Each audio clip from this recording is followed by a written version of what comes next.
E aí pessoal, hoje começaremos nossa série de vídeos de curiosidades sobre o Legendarium de Tolkien, trazendo aí para vocês um pouco sobre a economia da Terra-média. Aproveitem, já deixem o like e se inscrevam no canal. Tendo dito isso, vamos ao nosso tema de hoje. Bem, nesse vídeo nós vamos focar principalmente na economia da Terra-média durante a Terceira Era, principalmente do final do segundo milênio até a época da Guerra do Anel, e também pegando os primeiros anos da Quarta Era. É importante ressaltar que este vídeo não se baseia diretamente na obra de Tolkien, mas é na realidade uma teorização sobre como a economia deveria funcionar na Terra-média, tendo como base modelos que se aplicam no mundo real. Bem, para começar a explicar sobre como funcionava a economia, o comércio, a fabricação dos produtos na Terra-média, é essencial compreender que cada uma das raças que habitam o continente são especializadas em diferentes tipos de coisas, assim como cada reino, cada região também se especializa em algo. De início, os anões, por exemplo, claramente baseiam sua atividade econômica em mineração e metalurgia, possuindo também um alto grau de especialização em sua produção de manufaturas. Os anões, além de possuírem as melhores técnicas conhecidas para extraírem ouro, prata, ferro, cobre e mifril, eram exímios artífices, dominando não apenas técnicas avançadas de metalurgia, possuindo conhecimentos avançados em fundição e forja, como também eram de longe aqueles que mais se destacavam em ourivesaria, na forja de armas pesadas e armaduras avançadas, na construção de armas de cerco e também no projeto e na construção de diversos tipos de engenho. Os anões possuíam também uma habilidade grande no trabalho com a madeira, sendo que eles se destacavam como lenhadores e artesãos que trabalhavam com esse tipo de material. Eles também eram conhecidos por seu grande amor às bebidas, principalmente cerveja e destilados, o que provavelmente significava que eles também eram grandes produtores desses bens. Além disso, é conhecido que eles também fabricavam brinquedos, como é citado no início do Senhor dos Anéis, quando vários brinquedos entregues na festa de Bilbo haviam sido trazidos de Erebor pelos mercadores de Dale. Já os elfos também se dedicavam à metalurgia, tendo grandes conhecimentos na forjadura de armas e na confecção de joias, sendo que os elfos Noldorin possuíam conhecimentos tão avançados quanto os anões nessa área, devido à proximidade de ambos os grupos com o Vala Hauler, que possuía este tipo de trabalho como um de seus atributos. Porém, os elfos produziam outro tipo de armas, geralmente mais leves e às vezes com propriedades mágicas. Pela sua grande especialização em arquearia, eles também deveriam produzir itens relacionados a essa atividade, como flechas, arcos e aljavas, além de roupas apropriadas para o combate em florestas. Inclusive, eles pareciam ter uma grande habilidade na confecção de tecidos e roupas, assim como na fabricação de vinhos. Na base, a economia élfica parecia ser baseada na coleta de frutos e outras riquezas naturais encontradas nas florestas onde moram, principalmente no que diz respeito à alimentação. É conhecido que eles também conseguem fabricar o lembas, uma espécie de pão de viagem capaz de sustentar viajantes por muito tempo em pequenas quantidades, apesar de que este não parece ser o tipo de produto que eles venderiam a outras raças, somente os dando de presente para aliados estratégicos, como os membros da Sociedade do Anel. A economia dos humanos variava de região para região, sendo que alguns reinos como Gondor e cidades como Dale pareciam ter economias bastante complexas, baseados em comércio e manufaturas, enquanto reinos como Rohan pareciam ser quase que inteiramente baseados em agricultura e pecuária.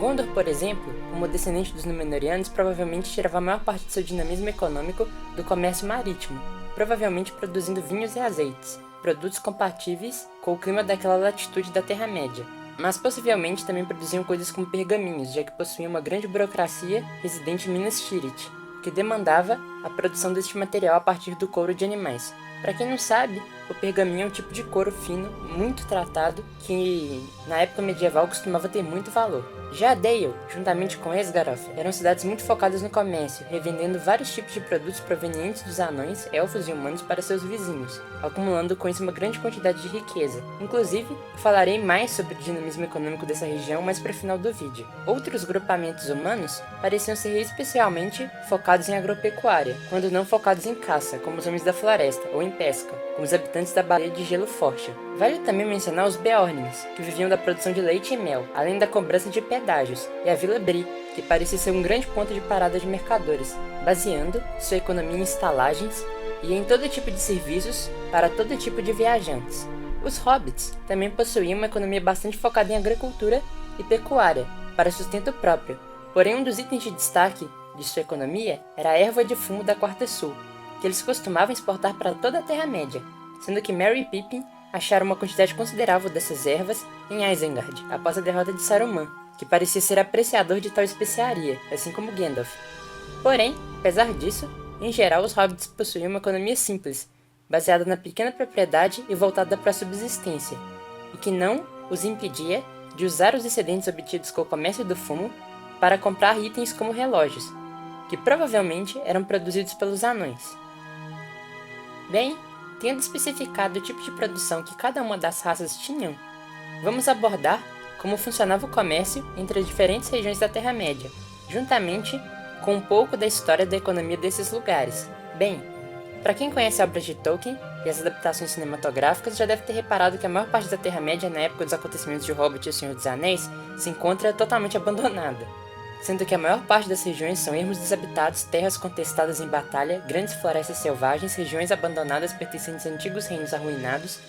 de maneira muito diferente de outros cenários de fantasia medieval, que em geral possuem grandes cidades mercantis, estalagens para todos os lados. Porém, nem sempre a Terra-média foi tão desolada. Durante os primeiros milênios da Terceira Era, a maior parte das regiões viu uma prosperidade crescente, fomentada principalmente pela ampliação do poderio dos reinos de Arnor e Gondor, além da grande pujança dos anões de Khazad-dûm, que eram grandes produtores de todos os tipos de metais, com destaque para o mifril, além de grandes artífices que vendiam armas, armaduras, joias, engenhos e todo tipo de manufatura sofisticada para todos os lugares da Terra-média, principalmente para os humanos. Os elfos também eram relativamente numerosos e seus reinos se encontravam protegidos, o que os dava segurança para manterem fortes relações comerciais com outras raças. Então, se havia tanta prosperidade nessa época, como que a Terra-média não se desenvolveu e acabou caindo em uma profunda depressão econômica? Bem, para entendermos isso, temos que voltar em uma série de eventos no final do segundo milênio da Terceira Era. Nessa época, uma série de guerras e uma grande epidemia chamada a Grande Praga devastaram a maior parte dos reinos humanos e abalaram fortemente a paz e a estabilidade de todos os povos livres da Terra-média. Foi nesse período que reinos como Arnor e Rhovenion caíram, além de que Gondor acabou perdendo seu último rei, após um período de guerras civis e derrotas externas para os Orientais e os Haradrim, que custaram boa parte de seu território. Já os anões de Khazad-dûm começaram a sofrer com a escassez de mifril, tendo que cavar cada vez mais profundamente até que encontraram Balrog nas profundezas, que devastou o seu reino.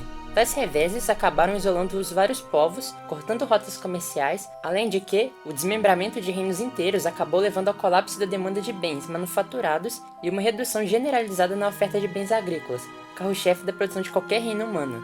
Com o encarecimento das armas produzidas pelos anões, que agora haviam se dispersado, e a diminuição da circulação de moedas, a situação provavelmente se agravou cada vez mais, levando a novas derrotas militares provocadas por exércitos mal equipados e com a dificuldade em praticar o comércio sem o uso de metais de alto valor agregado que se tornaram escassos, já que na ausência de moedas feitas de metais nobres como ouro, o dinamismo comercial só poderia ser mantido pelo escambo, que demandava o transporte de uma enorme quantidade de mercadorias por estradas que não eram mais seguras. Dessa forma, a maior parte das populações humanas acabou se fechando em economias agrícolas de subsistência, enquanto os elfos se fecharam em suas tradicionais moradas, onde eram autossuficientes. Com o colapso de Arnor, Gondor não possuía muito mais povos aliados para vender seus produtos, nem por terra nem por mar, o que levou ao abandono de portos como Londdire, no litoral de Eriador, e de estradas como o Grande Caminho Verde.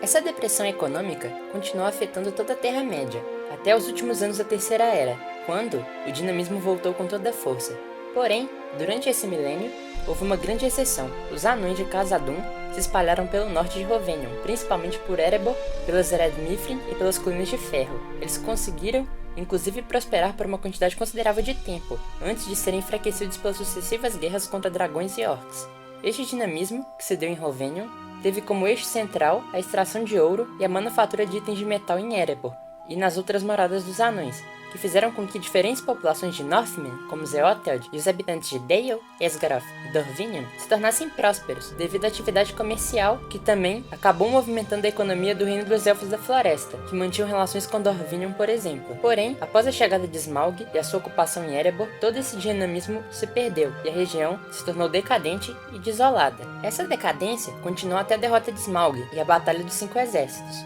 quando, além da derrota do dragão, os orcs acabaram sofrendo um grande revés, que acabou tornando a região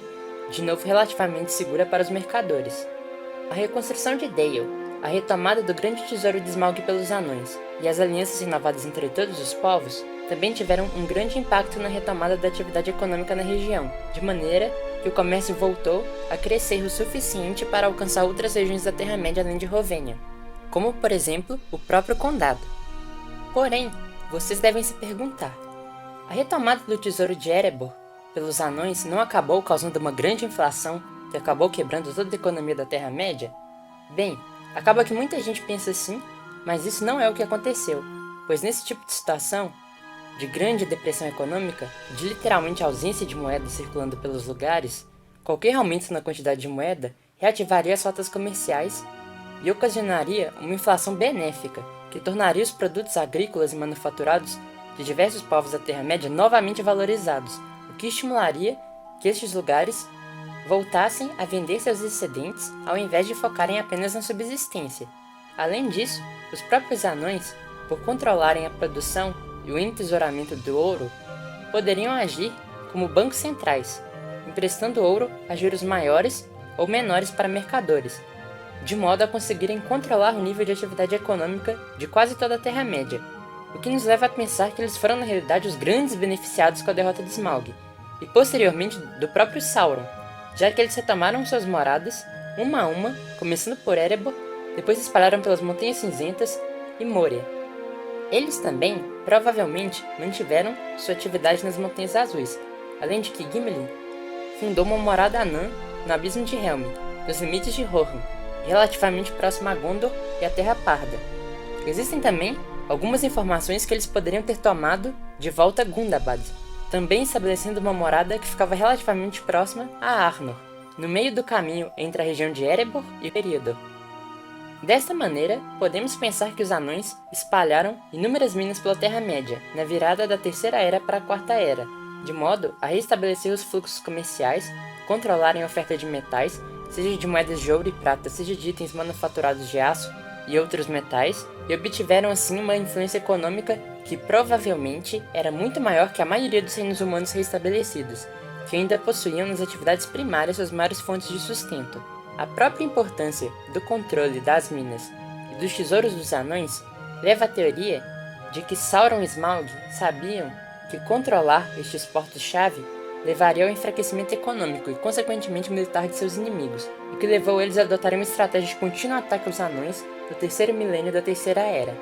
Outros povos que levaram uma grande vantagem a partir deste renascimento econômico foram os humanos de Dale e Esgaroth, que puderam se beneficiar enormemente do comércio com os anões. Como eles se encontravam muito próximos a Erebor e outras moradas anãs, eles tinham acesso direto na fonte aos valiosos produtos manufaturados dos Nalgrim, assim como poderiam acessar os empréstimos dos anões pela taxa de juros mais baixa, de maneira que eles poderiam obter crédito barato para comprar mercadorias anãs para vender mais caro para outros povos, assim como para comprar barato mercadorias de outros povos, como manufaturas dos Elfos da Floresta e bens agrícolas dos humanos dos vales do Queldan e do Anduin, de modo a vendê-los mais caro para os anões, obtendo um grande lucro. Eles também poderiam emprestar dinheiro a outros povos que não poderiam se deslocar até a Montanha Solitária, cobrando juros altos deles, lucrando também com essa atividade financeira. Além disso, eles também tinham acesso a armas de qualidade por preços mais baratos que os outros povos, o que provavelmente implicaria em que eles se tornariam uma grande potência comercial e militar, que poderia eventualmente se expandir para o leste, onde os orientais provavelmente estariam enfrentando um período de decadência. A prosperidade deles certamente poderia torná-los tão poderosos quanto os reinos do Nedain, de Arnor e Gondor, que também poderiam usufruir do acesso à economia anã através de Moria e da mina de Gimli nos fundos do Abismo de Helm, que também poderia levar a prosperidade para Rohan. Estes outros reinos provavelmente estabeleceriam redes de comércio marítimo e provavelmente reativariam rotas abandonadas, como o velho Caminho Verde. Então é isso aí, pessoal. Comentem aí embaixo a opinião de vocês sobre o funcionamento da economia da Terra-média na Terceira Era. Futuramente devo fazer vídeos parecidos sobre a economia na Segunda e na Primeira Era. Vou ficando por aqui e até o próximo vídeo. Até mais!